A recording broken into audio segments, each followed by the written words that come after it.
this team's name? What should they be called? There was to the Dream Team, the Redeem Team. I don't know. I was like Team ARP. Then I was like, no, they're Team Load Management. You got AD, LeBron, Kawhi Leonard. Dude, at first when you looked at the U.S. roster, it's like, yeah, it's par for the course. They're loaded. And then you sort of go through it one by one, and you look at the type of guys that they are. And with all due respect, I like Kawhi Leonard, but is Luka Doncic afraid of Kawhi Leonard now? Is Jokic afraid? Like, is the rest of the world, you know what I mean? SGA on Canada? I think some of these other countries might be looking and go, with all due respect, KD and LeBron, you guys are old, bro. We're going to beat you. So naturally we get this report, Jacob, this morning that CeeDee Lamb's not going to be involved in OTAs. You can't blame him, and I wouldn't say that.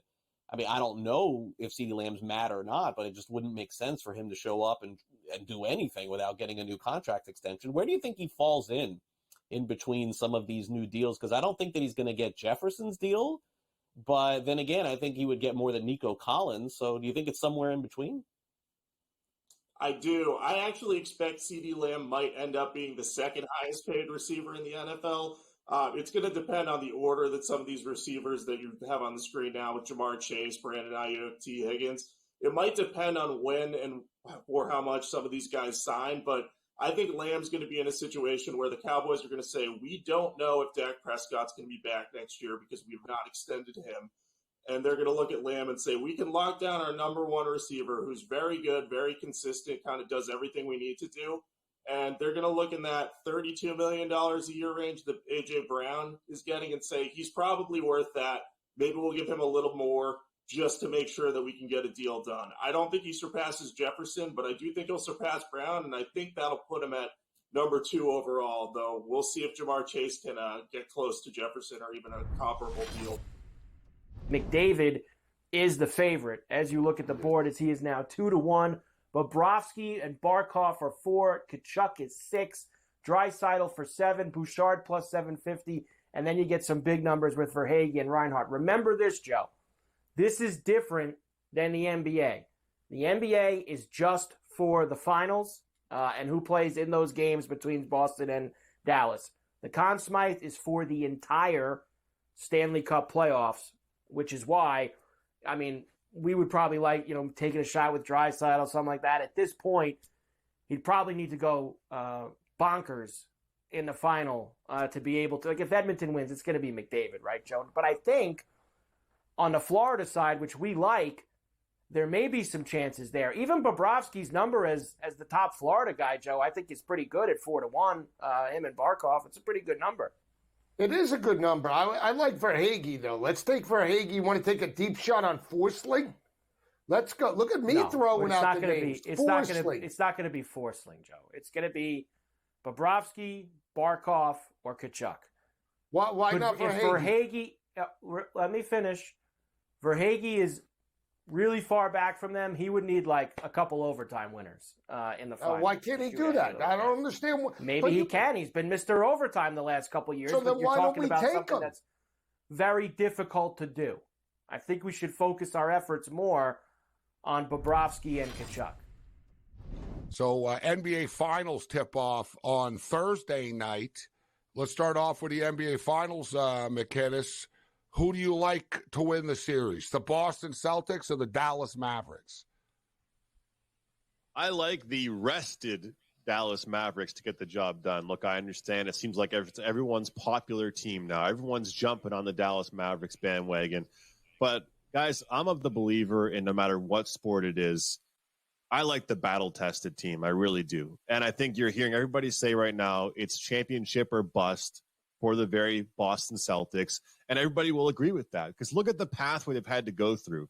Every NBA champion has definitely dealt with teams that have gone through injuries, but not what this Celtics team has said. You know what I mean? Like you've got Giannis, you've got Lillard, you've got just every key player on every team they play banged up.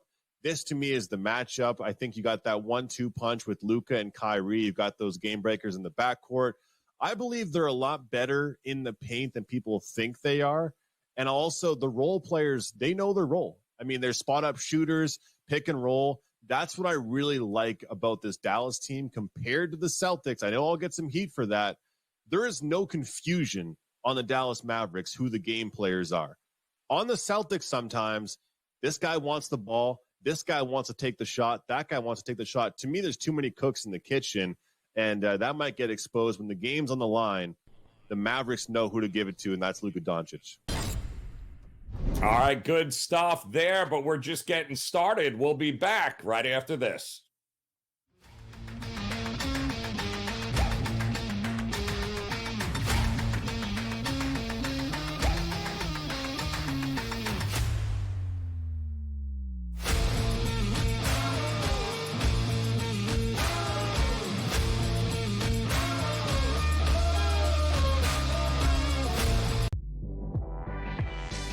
Look at the stats. 5 out of the top 6 televised rated games on the WNBA this year all involve Caitlin Clark. The only one that doesn't was a second half of a doubleheader in which Caitlin Clark played the first game. Only on SportsGrid. 8 playoff games at home for Boston in Beantown. They are 6-2 straight up. The wild card, I would say, in this game is not necessarily, well, what are we going to get out of Luka Doncic, Kyrie Irving, Brown, and certainly Tatum. It is Kristaps Porzingis to me, because we're not getting back a player that's like, hey, rotational guy. Like, remember when Derek Lively went down with an injury? He was playing well, but a young player, like a piece. The early line. Only on SportsGrid. Garrett Cole's getting ready to come back too. I guess look, they've played great without him, but you're not going to say to Garrett Cole, look, don't come back. I mean, it's a ridiculous conversation to have. They're not going to take any unnecessary chances. And look, they're at the point where they have a lead. They certainly are going to make the playoffs, I would say, barring some sort of complete collapse. And that's all it takes. Newswire. Only on SportsGrid. If you're in the room, what are you doing with the Judge MVP number? Books are now 2-1, standalone favorite. What are you doing with the Judge number? What do I do with the MVP? I let them bet Judge at what? Even money? Come on in. I mean, you have to acknowledge now that he's the guy. Game time decisions. Only on SportsGrid.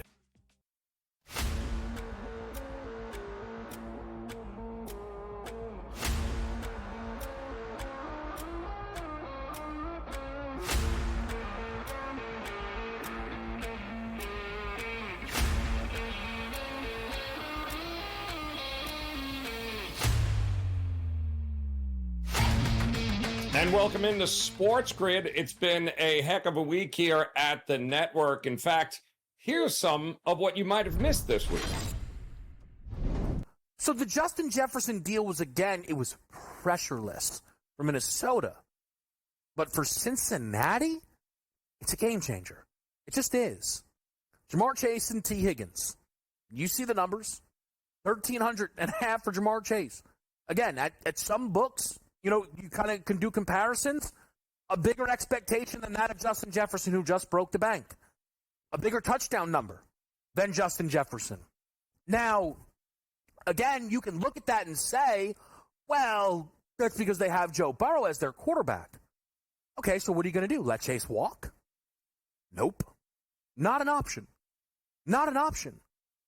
You have no choice but to pay Jamar Chase, and I think Chase has the best argument of any receiver to come close to the Justin Jefferson contract. So now that the Jefferson deal is done, if Jamar Chase is dead set on being paid this offseason, we know what the number is. It's around the Jefferson number. Not going to be a lot of wiggle. 4 years, 140. What do you think they're going to get away with paying Chase? 120? No way. No way. Huge drop-off. And Chase probably will try and ask for more money to one-up his LSU counterpart. It's going to be a little difficult for Cincinnati to figure out. Here's the problem, though. This doesn't even matter right now because this is a mess. This is a FanDuel number. They don't have touchdowns up. It's not even on DK. And it's not because T. Higgins isn't worth posting props on. It's because some of the books don't know if T. Higgins will be playing week 1. They don't know if he is playing week 1, which uniform it will be in. You take the big salary that the players do this season, you reduce it to the minimum salary, then you give them a major signing bonus, just like, for instance, the Vikings did in this deal. Then you raise the salaries year by year by year, but you're going to lower this year's cap number because the Cowboys are one of the few teams, Scott, that have a cap problem. That's why Dak's deal's not gotten done. They'll do the same with Micah Parsons if they can get that deal done. That's a priority for them. They've already budgeted it. I'd be very surprised if that deal's not done by late July, by the time they report to training camp in Oxnard, California. But Dak, look, the thing is, if you're Todd France, Dak Prescott's agent, why would you take less than $57 million a year? Like that, by them waiting, you've got the leverage here. And Dak, you could say whatever you want about Dak Prescott. The guy's still a very, very good quarterback, had an excellent season, did end like the club wanted for anyone on offense or defense as they played against the Packers. But the bottom line is, when you're the Cowboys, once again, they've waited. It's going to cost them way more than they thought it would or should have. But this is what they have to do. And again, the way you do veteran contracts is you lower the salaries in year 1 and then you increase going forward. I think Dallas is going to steal game 1 because I think Boston is going to struggle playing against this high-octane backcourt of Luka and Kyrie. It may take a game for them to adjust, to be honest with you. You could get the Celtics a little bit tight.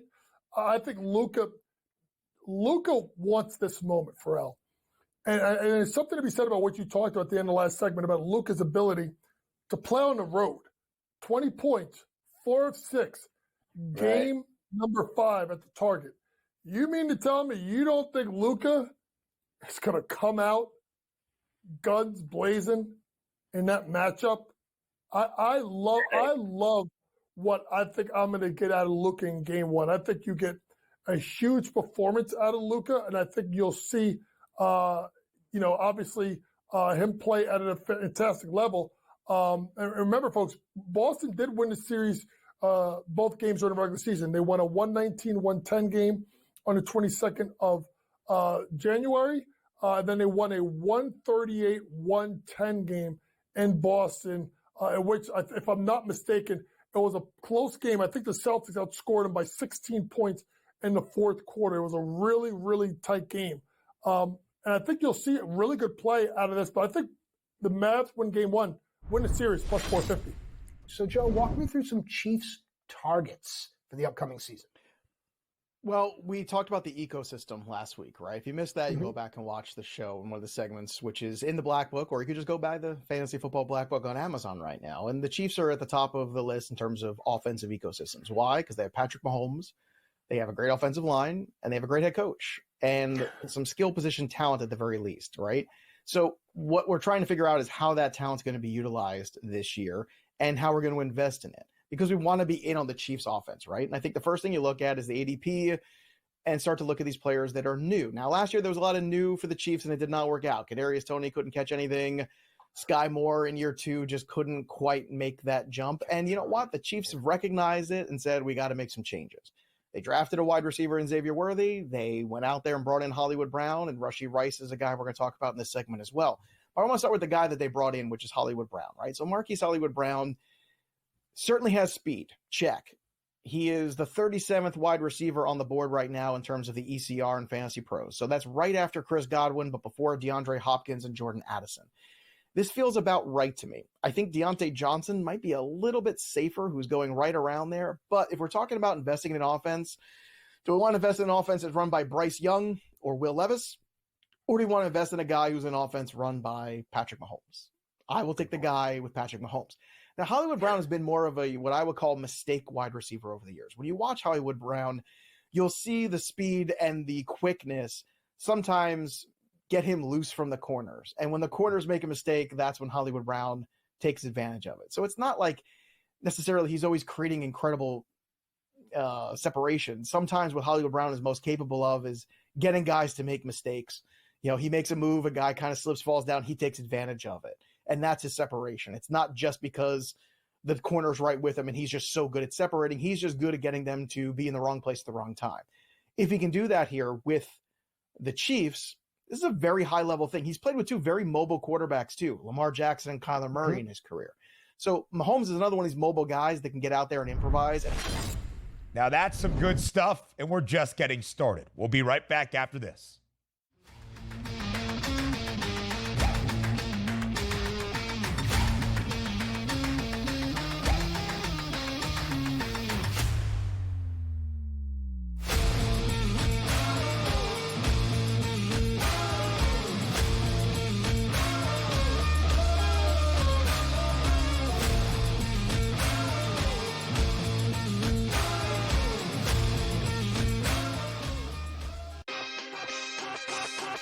Panthers minus 2.5 games, plus 330.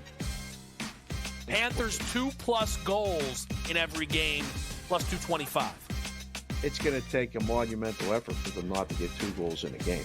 It's going to take what Bobrovsky did last night. It's going to take Skinner to do in Edmonton. They're not going to do it in Florida. Game time decisions. Only on SportsGrid. 8 playoff games at home for Boston in Beantown. They are 6-2 straight up. The wild card, I would say, in this game is not necessarily, well, what are we going to get out of Luka Doncic, Kyrie Irving, Brown, and certainly Tatum. It is Kristaps Porzingis to me, because we're not getting back a player that's like, hey, rotational guy. Like, remember when Derek Lively went down with an injury? He was playing well, but a young player, like a piece. The early line. Only on SportsGrid. Your gut says Miami is going to win, and you should take the over. Your gut also said your NFT selfies would only go up in value. They didn't. But your head is on SportsGrid and knows the QB is in concussion protocol. The backup has a 45 QBR against the zone coverage. The New York D has the most sacks in the league. So yeah, trust your head. It's smarter to be on SportsGrid.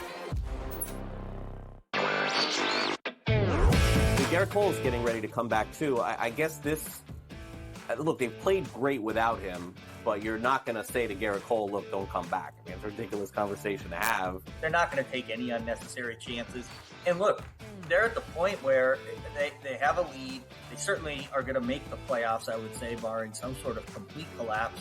And that's all it takes. Newswire. Only on SportsGrid.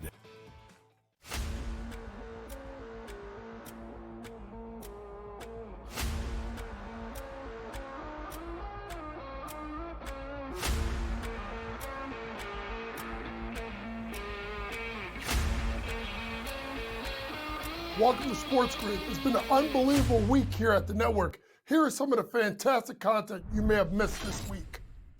But it seems as though, DRS, the NBA is not waiting till this Thursday evening in Beantown. It got started bright and early on this Thursday morning. A bombshell Adrian Wojnarowski report for ESPN within the last hour that the Los Angeles Lakers are targeting UConn's Dan Hurley to become their next head coach, preparing to offer Hurley a long-term and lucrative contract to make him the head man of this Lakers organization for many years to come. Even further saying in that report by Woj, DRS, that a contract is already in place and they are planning to amp up those conversations in the coming days. Strike while the iron's hot. This makes a lot of sense. You're a back-to-back national champion there at UConn. You are a sensational head coach, and your ultimate goal is to make as much money as you possibly can, which a move from Connecticut over to Los Angeles. I don't know what the dollar figures will be, but I assume Dan Hurley is not coming for anything less than more money than anybody has ever made as a head coach in the NBA. Sure. It's the right move. You go from Connecticut, you go to LA, you get LeBron James, you can sort of take that franchise over. And also, I like what we're hearing out of the Lakers. This isn't let's just go after a star coach. I like the back channeling here that's talking about, look, we want this guy to be our head coach. This isn't a splash in the pan. 4 years, $60 million, see what you can do. No. We want this long-term plan where you can be in Los Angeles for 10 to 15 years and really build that model as a superstar head coach. We talk about it all the time. Los Angeles needs stars. This guy is a star at head coach. I think this move would be absolutely phenomenal. Now, the college game would take a hit because Hurley's so good for UConn here. But granted, it's not as if, well, what's UConn going to do? He's the only coach that can win a national championship at UConn. We know that's not the case. Multiple coaches have done that over the past 20 years. But Hurley to LA was a lightning bolt this morning that we got before even going on air. I mean, the American League Cy Young is getting interesting. Skubal is the odds-on favorite. Corbin Burns has been excellent, masterful for the Orioles. And then after that, I mean, there's some big prices. There's some names. Lugo's been really good, and I guess him and Reagans would be a split vote, on Kansas City. I think that's wide open. Gill for the Yankees has been pitcher of the month in May. Yeah. And he's got some value on his bet. The National League Cy Young numbers? What were Bird's numbers? Plus 410. What's that say? Plus 410. Mm-hmm. Second choice. That's like There's only two guys less than 10-1 in the American League. Give me some placements now, Keith. The top 10s, 20s, and 30s. I see a little Ben on the list for you here this week. So I had a really unique thing happen today, and I wrote about it in Golf Digest. I was actually quoting A Tale of Two Cities, Charles Dickens' novel, and it was interesting because I walk up on the range, and I've got A Tale of Two Cities. I've got one guy to my left who's 50-1 at plus 5,000. I got one guy on my right who's at the same number. Ben on to my right, Jordan Spieth to my left. Spieth has the launch monitor out. Cam McCormick's with him. They're looking at data. He's doing all these feels and everything. And to my right, it's a stripe show. Ben on looks like he's working for the Highway Commission. This guy's hitting long irons so high and so straight that you think he was trying to shoot down planes or something with Scud missiles. It's unbelievable. I mean, he is just absolutely nuking it. And it's just him and his caddy having a good time. They're joking. They're laughing. It's unbelievable. And then on the other side, you got Jordan. I was there 20 minutes. He hit maybe 5 full swings. The rest of the time, they were all feels and everything. So Ben on, I don't know that he can win, but I'll take the 10 places at 4-1. Now, top 20, this is Hideki's house. Again, let's go with the comps. He's great in Phoenix. He's great at the Players. He's always great here. He won here in 2014 early in his career. It's the short game. It's the long iron play. The Aaron Judge show. He grew up there in, Northern California and almost went to the Giants. A great franchise. But boy, did he send some balls deep into those seats all weekend long, 3 of them. What was it like seeing him smack that home run Saturday night that went about 470 feet? Ton of Yankee fans at Oracle. The Giant fans are tired of hearing about Aaron Judge. Even the ushers are like, enough with that guy. Scotty, I've seen a lot of baseball, right? I'm over 60. I've never seen a ball hit harder than the first inning home run by Aaron Judge. 464 feet, 115 miles an hour off the bat. Just an incredible showing. And as you mentioned, Soto was just as good that weekend. They are a really, really good team. And they're a fun team. And you and Carver know, a couple of seasons ago, this team was so boring to watch. And all of a sudden, you put a Soto in the lineup. And now we'll do it, folks. I hope you enjoyed this week's content here on SportsGrid. Come back and check us out next time.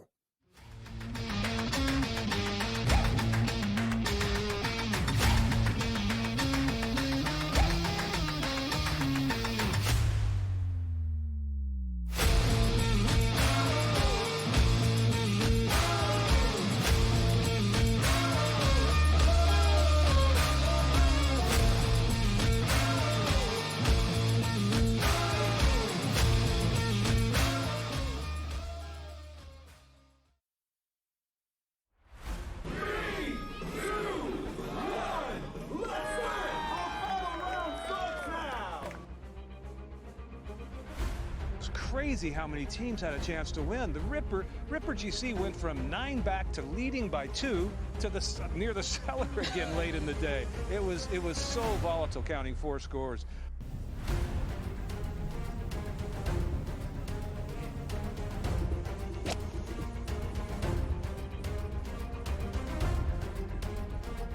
It was pretty nuts, but the cliques have been cellar dwellers for basically 2.5 seasons, and they come out victorious today. That's awesome. Be the summer of the cliques, definitely.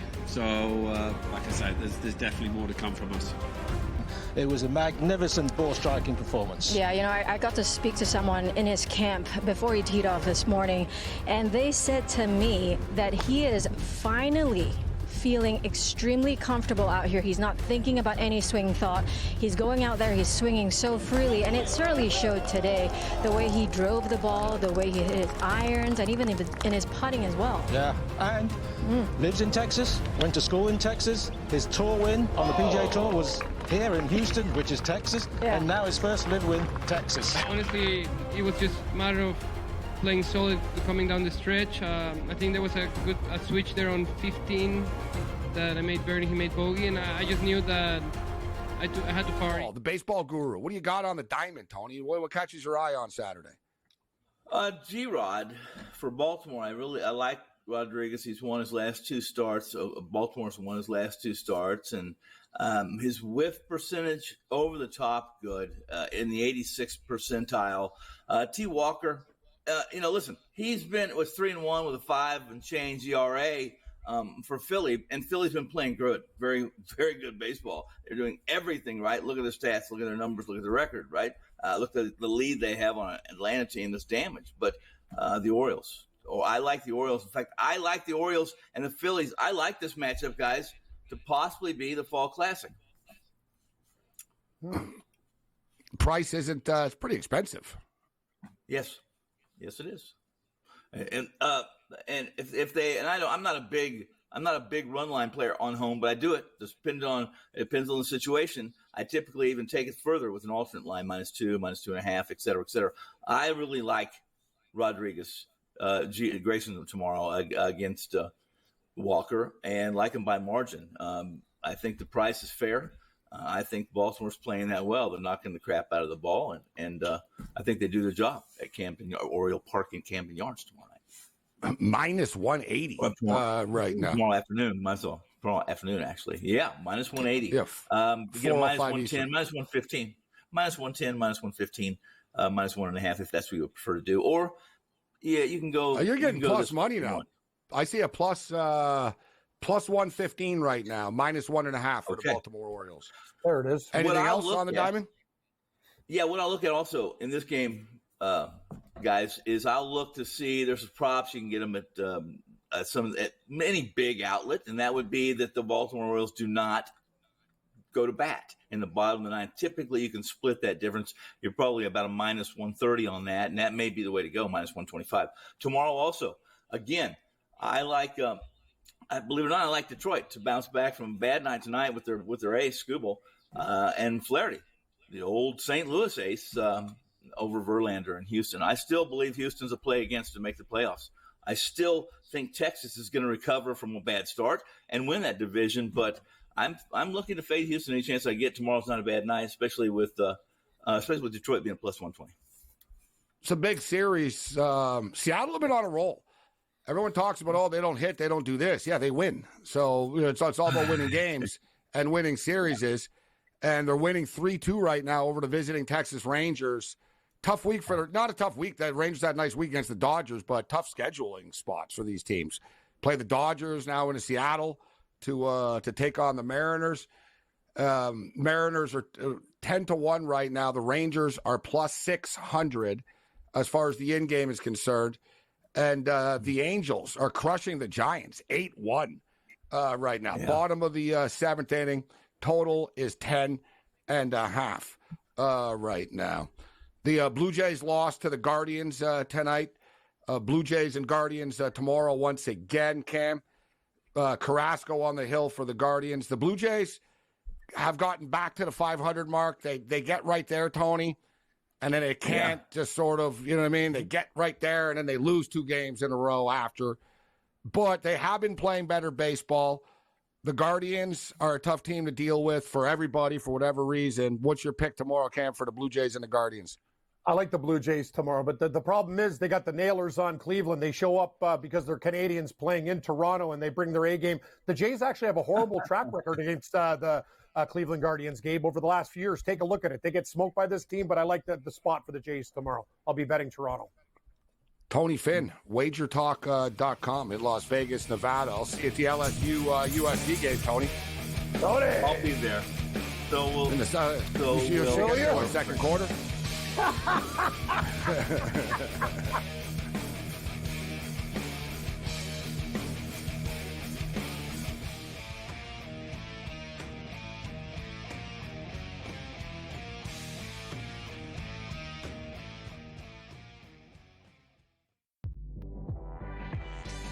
You got Porzingis, you got Holiday, you got Derek White, you got literally, I would say what, 5 guys can get you 20 points in a game? I know people will say it's, only one guy. I don't believe that, Coach. That, one guy, those days are over, in my opinion. Like, a Bill Russell, a Wilt Chamberlain. Betting above the rim. Only on SportsGrid. Your gut says Miami is going to win, and you should take the over. Your gut also said your NFT selfies would only go up in value. They didn't. But your head is on SportsGrid and knows the QB is in concussion protocol. The backup has a 45 QBR against the zone coverage. The New York D has the most sacks in the league. So yeah, trust your head. It's smarter to be on SportsGrid. Garrett Cole's getting ready to come back too. I guess look, they've played great without him, but you're not going to say to Garrett Cole, look, don't come back. I mean, it's a ridiculous conversation to have. They're not going to take any unnecessary chances. And look, they're at the point where they have a lead. They certainly are going to make the playoffs, I would say, barring some sort of complete collapse. And that's all it takes. Newswire. Only on SportsGrid. 8 playoff games at home for Boston in Beantown. They are 6-2 straight up. The wild card, I would say, in this game is not necessarily, well, what are we going to get out of Luka Doncic, Kyrie Irving, Brown, and certainly Tatum. It is Kristaps Porzingis to me, because we're not getting back a player that's like, hey, rotational guy. Like, remember when Derek Lively went down with an injury? He was playing well, but a young player, like a piece. The early line. Only on SportsGrid.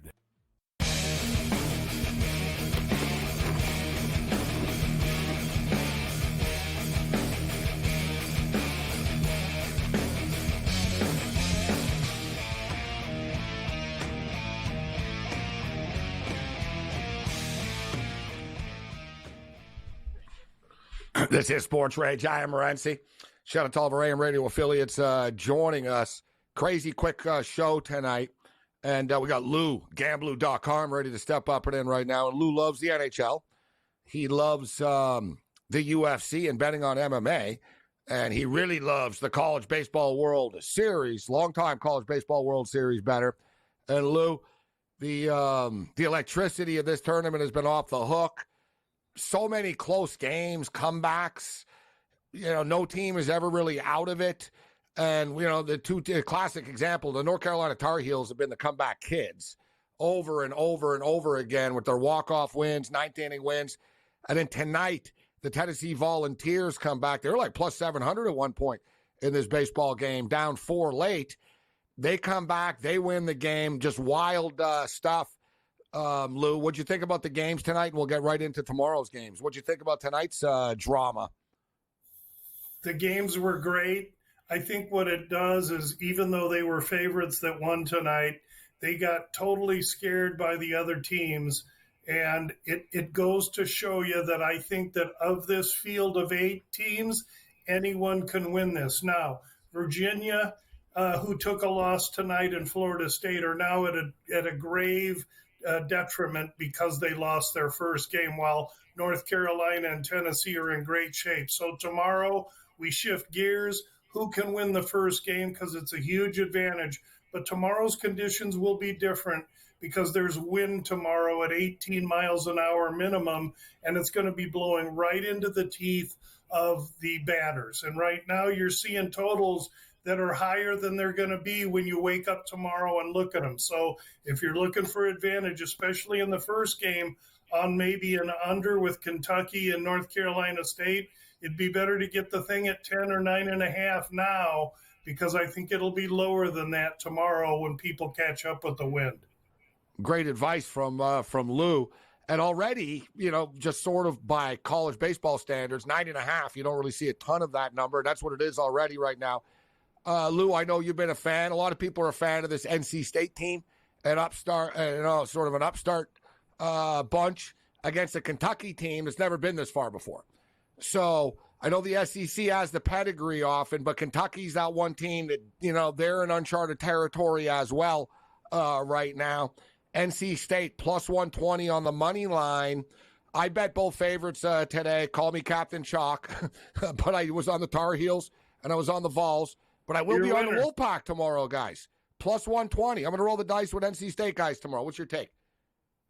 I like the Wolfpack. I think the gods of the UFC owe them in 2021. They showed up and they had competed all the way in to earn their opportunity in the final series of the weekend when COVID shut it down and sent them home. That's the same coach. There's a couple of the same players. They remember this. They're here focused. They're not here to go to the Henry Dorley Zoo and look around and look at and fulfill their dreams. Okay, yeah. Kentucky. Is that one of the landmarks? Is that where you go to the zoo? Yeah, that's where you go. It's right next to the ballpark. Amazing. Yeah. Hey, Lou, anyway, that NC State team rakes. See the runs they score? 18. Like against Georgia, they lit it up, Gabe. Like it's because Kentucky played a low-scoring game against Oregon State, right, in their series. But, man, this NC State team can absolutely smash it. Like they score a lot of runs.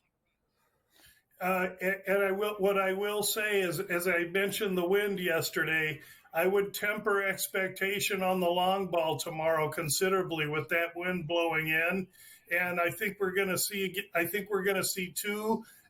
Another couple of really close, well competed games, but I think the underdogs are just as live as they can be. And in the case of the other game, Florida with A&M. Florida was there last year, which I put a huge premium on. As well, they made it all the way to the finals, and they won their first game. So they know exactly what they're doing. They're playing with house money. They're holding the bat as loose as they can be, and they're 10 or 14 to 1 to win the whole thing, at least at the beginning of the tournament. Maybe not now, but Florida is a dangerous team. And not to discredit anything you just said there, but at the same point in time, you could also say, hey, Texas A&M and along with Tennessee were the pre-tournament favorites, right? And you get them at minus 145. You are, but Texas A&M has an ace pitcher that they lost last week in the Super Regionals as well. There's one of their closers that's dinged up, so they're battling some injuries, and they're a deep team. They're a good team, but they're not full strength. Gamblu kicking it with us. All right, Lou. Let's jump right into the Stanley Cup Finals tonight. And, it's not correlated, but just for the record, the last time there was a sweep both in the NBA and the NHL goes all the way back to 1995. Okay, so they both came in at 3-0. But digging deeper, it surprised me to realize there hasn't been a sweep in the Stanley Cup Finals since 1998.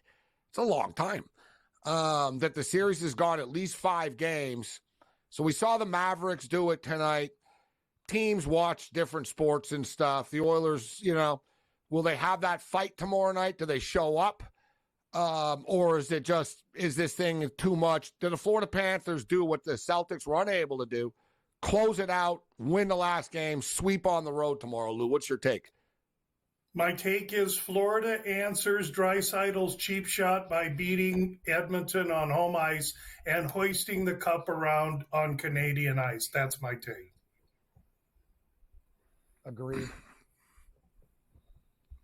The cup seems to often be awarded on road ice. The Mavericks showed up tonight. I think the Oilers are a lot more beaten down than the Dallas Mavericks are. That's the difference is. Yes. It's just a different Edmonton. They're already pushing, like right now they're pushing Draisaitl out almost already in Edmonton. Right. But, should we really pay him that much? Should we break the team up? The dynamic doesn't work. The postmortem has already begun. But to me, it's all about Florida. Is like, will Florida keep their eye on the prize, right? The Boston Celtics didn't. Once you know like you said, Lou, and I said this earlier, that subconscious, the champagne's on ice, the cup is in the building, right? But Florida seemed like a determined bunch. Listen, I thought the Celtics are going to sweep them, so I'm still leaning with the Panthers winning the game tomorrow myself, Lou. Florida is irate over that Draisaitl hit, and they didn't say anything. We're playing big boy hockey now. They asked the coach, who's great and smug about it. He said, "This isn't Oprah. Nobody cares about my feelings." But in that room, they've discussed it, and their answer to Edmonton will be to hoist in Game 4, and they're going to do everything they can do to get that accomplished. And Gabriel, since last year when they had the process of learning from the Knights, their focus has only been to this point, which is going to come tomorrow night. And I think it would be a mistake for Edmonton to get rid of Draisaitl and to try and retool too much, because a team has to go through a process. And I think busting it up would be too impatient. They're not that far away. They just need to make maybe an improvement between the pipes and another couple of really big, strong, Tanev-type defensemen. Yeah, I agree. I wouldn't either. You know what it is? It's more so other teams. Listen, he's going to want a lot of money, right? They have guys across. There's almost so much money to go around, and you don't want to fall into the Leaf syndrome where it's like, yeah, we have 3 or 4 really good players, and they make 65% of our salary cap. And it really boxes you in a corner. But I agree. I wouldn't throw him under the bus. Same thing with Connor McDavid. He's 27 years old. Mm-hmm. You know what I'm saying? It's like Luka Doncic. People are, oh, my God, Luka's career and this. He's 25 years old, guys. I couldn't help but think the great Jerry West just passed away. And this guy won 1 championship. In today's day and age, he'd get criticized. And he's a damn logo. Right? Like, people realize that Michael Jordan took 6 years.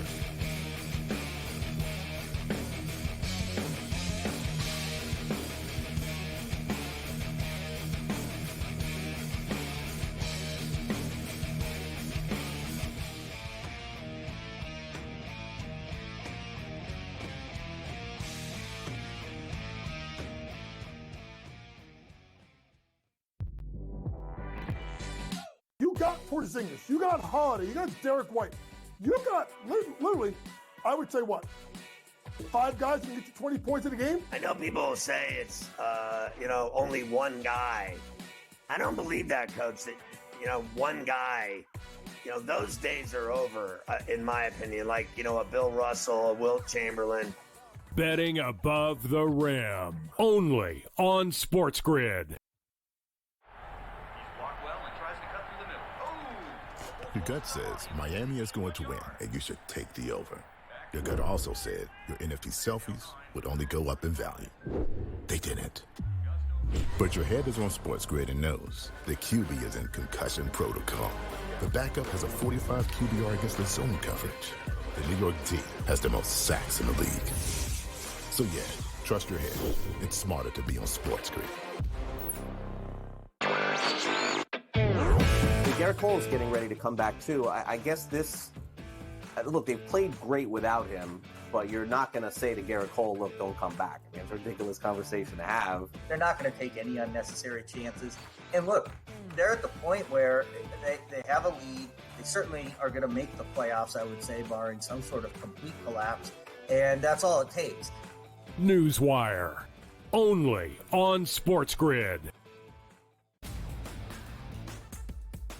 Playoff games at home for Boston in Beantown. They are 6-2 straight up. The wild card, I would say, in this game is not necessarily, well, what are we going to get out of Luka Doncic, Kyrie Irving, Brown, and certainly Tatum. It is Kristaps Porzingis to me, because we're not getting back a player that's like, hey, rotational guy. Like, remember when Derek Lively went down with an injury? He was playing well, but a young player, like a piece. The early line, only on SportsGrid.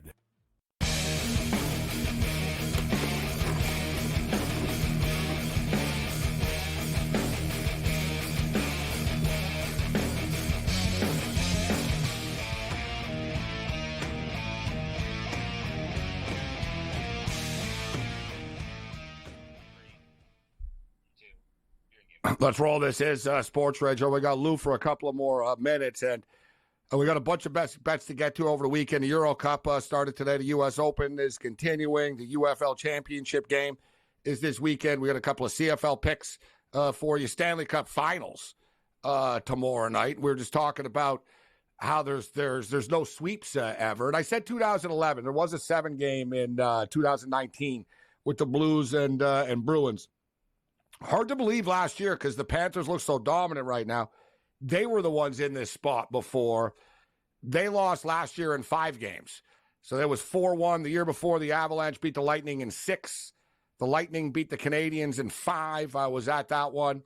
The Lightning beat the Stars in 6. Blues, Bruins 7. Capitals beat the Knights in 5. Interesting, the Knights lost in 5. Then they end up winning the Cup. It's a cold world in the National Hockey League. That's a good point that you were just talking about, Luke. You lose in the Cup. Like I told people online that people are like taking shots at the Oilers, like fans of the Canucks and Flames and Lee, all these other teams, Abs fans. Oh, you guys suck. You're getting rolled. It's like, you don't have the right to laugh at another team if your team didn't get as far as that team. You can criticize them as a bettor or say, yeah, they're not playing well or they're not this, but not like, oh, this team's trash. Ha, ha, ha. It's like, your team got knocked out in the first round. You can't mock a team that's in the Stanley Cup Finals. And I just went over the history of this. All these teams, look, Vegas lost in the finals. Tampa lost in the finals, then won. Florida Panthers lost in the finals and just won. There seems to be a pattern here, Lou, in the NHL. You got to get there and learn the pain and then learn what it takes to win.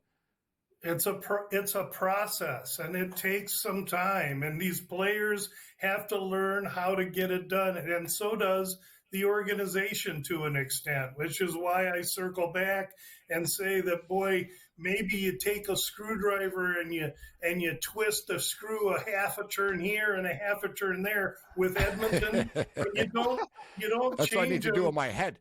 You don't change it too much. There. Edmonton is close.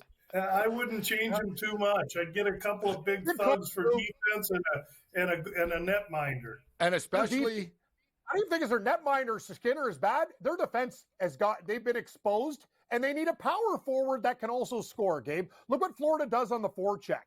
Edmonton's like the Edmonton has skill, but come playoff time, you have to be tough, like a UFC fighter. They need a big. No, you know what they're. That drills guys. They have too many skilled defensemen. They need a couple of more just sort of rugged, tough guy defensemen.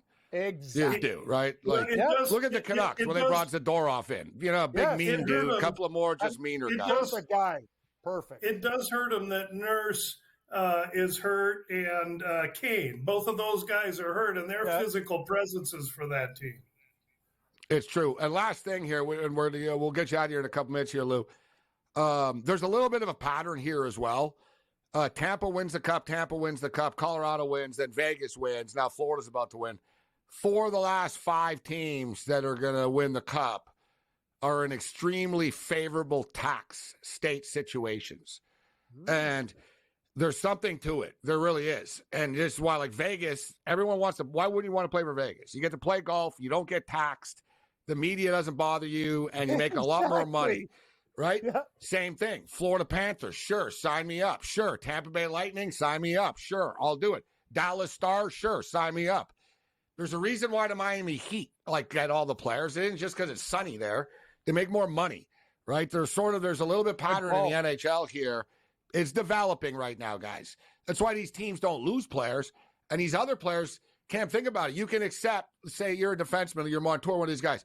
Be like, okay, man, the Leafs are offering me $5 million a year, but Vegas is offering me 3.8. I'll actually make more playing in Vegas, and I'll have an easy. You know what I mean? It's actually a little bit of a challenge for real that people don't bring up enough. I agree. You bring up a great point. Also, when I was covering the Cup, it was Nashville versus Vancouver.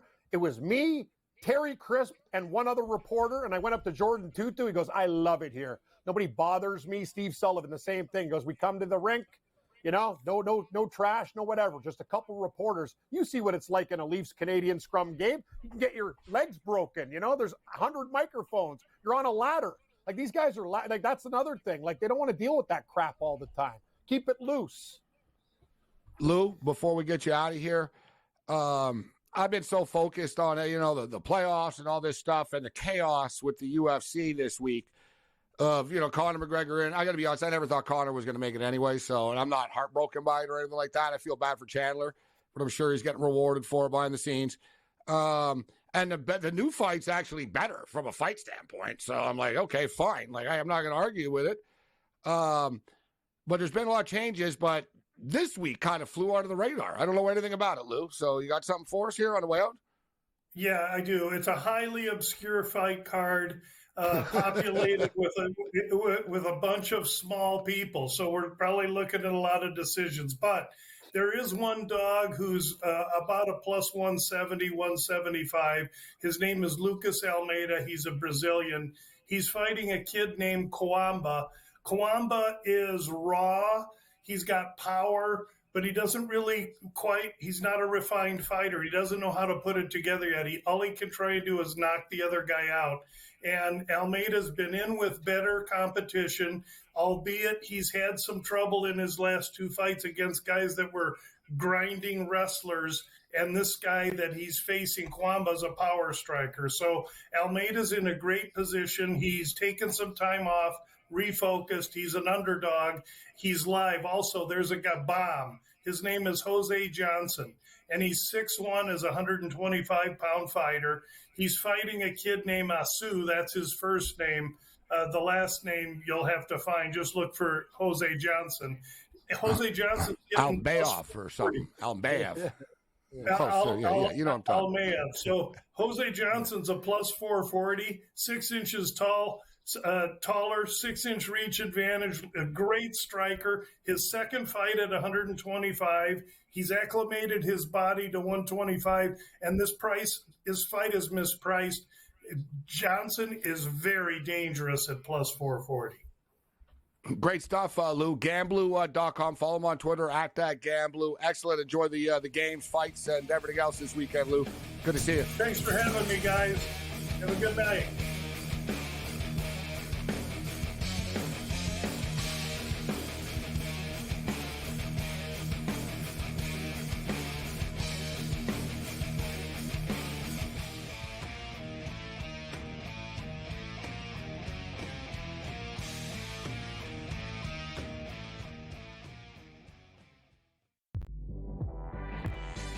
You got Porzingis, you got Holiday, you got Derek White, you got literally, I would say what, 5 guys can get you 20 points in a game? I know people will say it's, only one guy.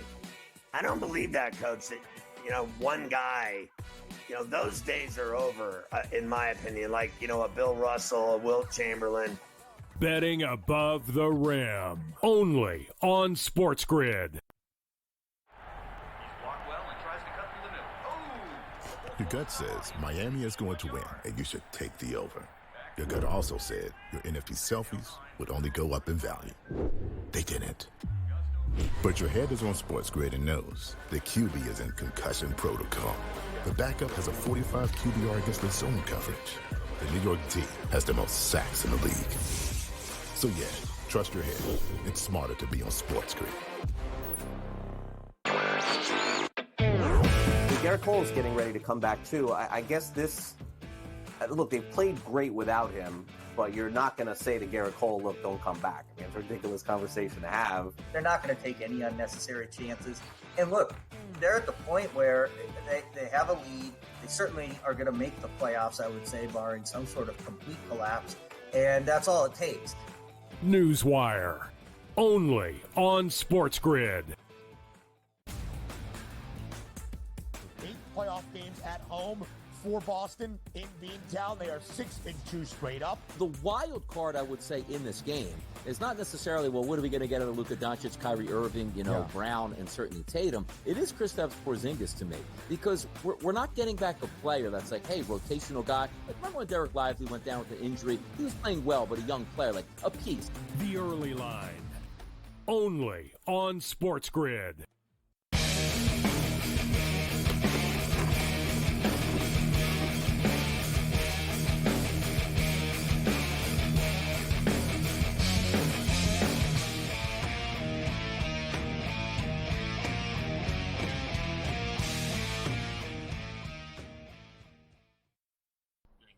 All right, the basketball game was so boring tonight. The bigger news was that Charles Barkley said that he's going to retire.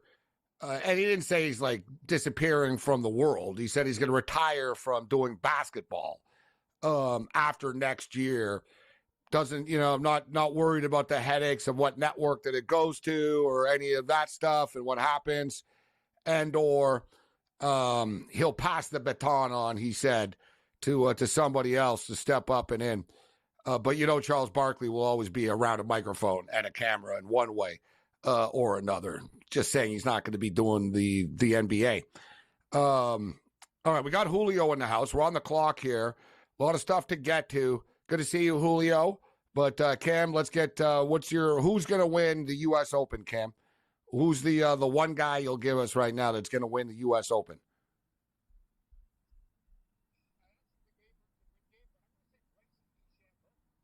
Tools of the trade to win this tournament. If he keeps it together, a little more aggressive, hit a couple putts, he's there. You know what? He didn't fade today. That's the whole thing. He stuck around. He'll be there. My long shot live bet, Gabe, 50-1. I just found him. Tom Kim, 4 shots off the pace. I will be adding him to my list because I love the way he played today. I watched every shot and he looked great, very comfortable.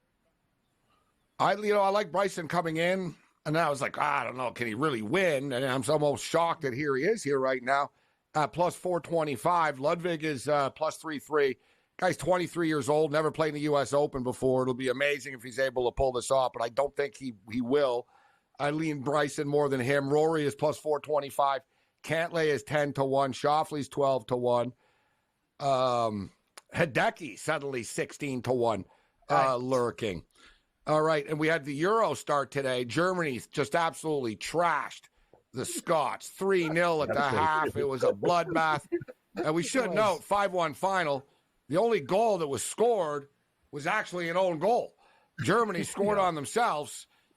And that's, 5-1 final. Julio, good to see you. We're on the clock tonight. It's been a crazy night. We're jam-packed. What do you think of tomorrow's matches? Hungary, Switzerland, Spain, Croatia, Italy, Albania. We're going to do under 2.5, Spain, Croatia. It's the group of death. Both teams would be good with a draw, so I'm going to play a draw as well in Spain and Croatia. Under 3 goals and Italy draw no bet, minus 105 in the same game parlay. And I really like Denmark, the Danes, minus 138 later this weekend. It's going to be a lot of good soccer over the next month and a half. Yeah, Spain and Croatia is a big-time match tomorrow. Spain is minus 110. And for the record, Spain is my outright pick to win the tournament. Germany are trendy right now. Campbell, who's your outright pick to win? I'll say Germany are trendy after they look great today. Yeah. France or France. They're hard to dismiss. I'm not buying into England for obvious reasons. I'm not buying in. Portugal are good, but I think Spain and France are better. But I'm going to stick to my pre-tournament prediction of Spain. Who's your prediction, Cam? I like France to win. I think Hungary might be a live dog tomorrow against Switzerland. That team's underrated. Yeah, I like that, Cam. Thank you. Hungary against Switzerland, huh? Yep. I'll take them on. It'll probably be a lower scoring. Switzerland will want to play defensive. Hungary's good, man. Like, they played all the heavyweights in Europe. They've been actually very, very good, Gabe. I've been watching these guys. I think they're being misvalued, actually. They're good.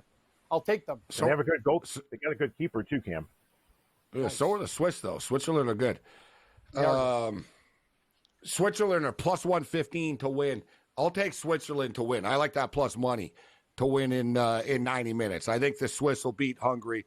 I don't think it'll be a high-scoring match, though. But I'll take the Swiss at plus 115. Spain, minus 110. There's some nice numbers here. And, in fact, let's just do let's see what happens here with this. Do we have there's no boost with it, but Switzerland to win, Spain to win, Italy to win, and all to win at 90 is plus 447. Just for the record. Not bad. Stanley Cup Finals tomorrow, Cam. What's your pick?